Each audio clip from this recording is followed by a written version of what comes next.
I use my credit cards for all of my spending, so let's go over my 4 credit cards that I use on a daily basis, and let's try to pay them all off, hopefully all of them, but we will see. So my first credit card is my MasterCard through Bank of America. That one I have spent $62. This one I think has a couple of my reoccurring monthly bills on it, and that's it. That's really the only time that I use it. And then the same goes for my Discover card. This was the first credit card I got. It was the Discover student credit card, but it has now since evolved since I'm not a student anymore.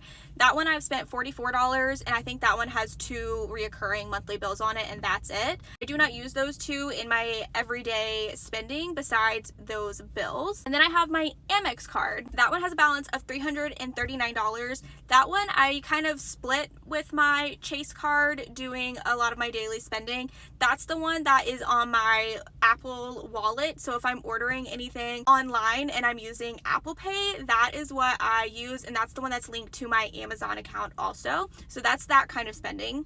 And then my Chase card is the one I use the most. That one has a balance of $1,547 right now. We are about to pay that down, don't worry. But that's the one that I use for like daily spending. That's the one where if I'm out at a store and I'm paying, I pull out of my wallet as my Chase card. So that one is for a lot of my groceries. Anytime I'm going to Home Depot or like literally any store in person, that's the one that I use. That's why that one is always the highest. So let's see if we can pay them all off.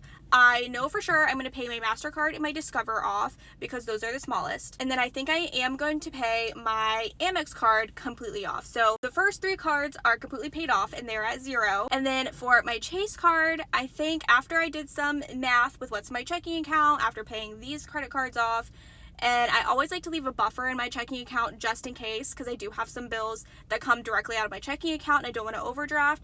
So I am going to leave a little bit of a buffer in my checking account. So for now, I'm just going to make a payment of $950 on my Chase card. The next time I get paid, I will probably pay the rest of this card completely off. So all of my cards can be back at 0 again, and I can hopefully not pay any interest. I think I'll be able to do it by like the statement date. But now 3 out of my 4 credit cards are at a $0 balance, which is amazing. And I will be paying off my Chase card very, very soon.